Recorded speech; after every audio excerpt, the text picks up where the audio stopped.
মাধ্যমিক 2026-এর সাজেশান প্রশ্ন নম্বর 14।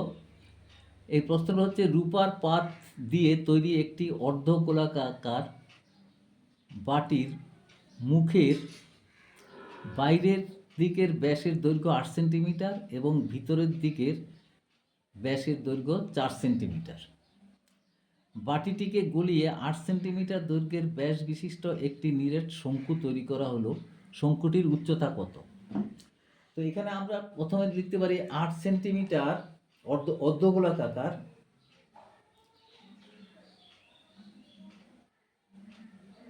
অর্ধগোলাকৃতি বাটির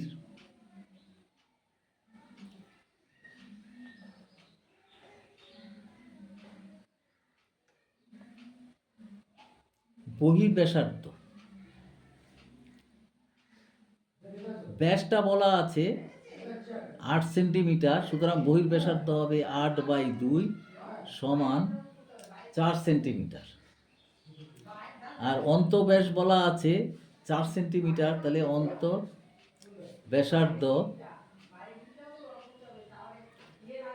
ব্যাসার্ধ ইকুয়াল টু হচ্ছে 4/2 সমান 2 সেন্টিমিটার।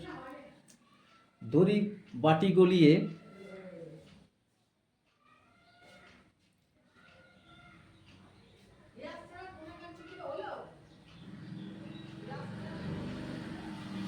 তৈরি শঙ্কুর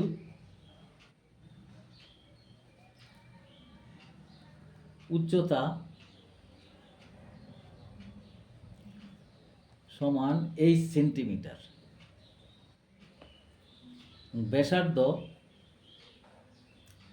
ব্যাস দেওয়া আছে 8 সেন্টিমিটার, তাহলে ব্যাসার্ধ হবে 8/2 সমান 4 সেন্টিমিটার।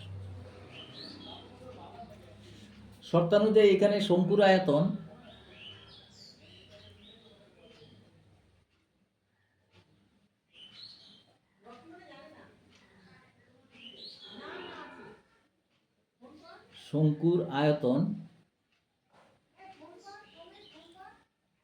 সমান হচ্ছে অর্ধগোলাকৃতি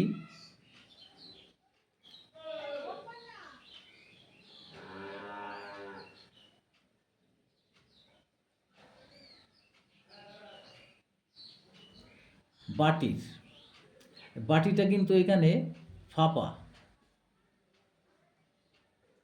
সেই জন্য ফাঁপা কথাটা এখানে লিখে রাখছি, ফাঁপা বাটির আয়তন।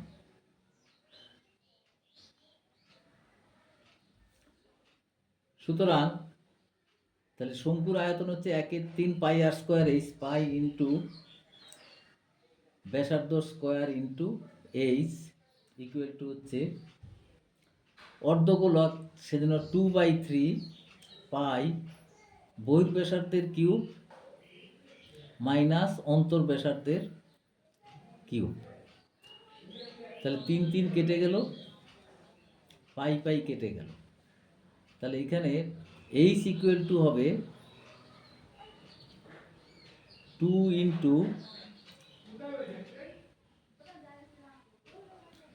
64 মাইনাস 8 বাই 4 ইন্টু 4।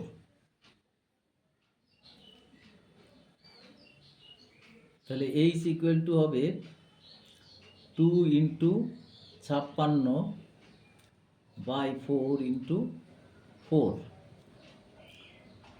তাহলে এটা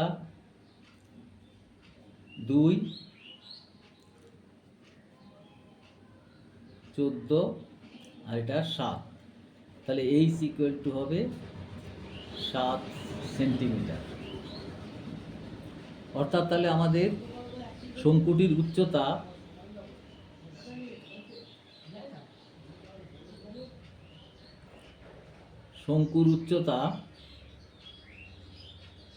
সমান হবে 7 সেন্টিমিটার।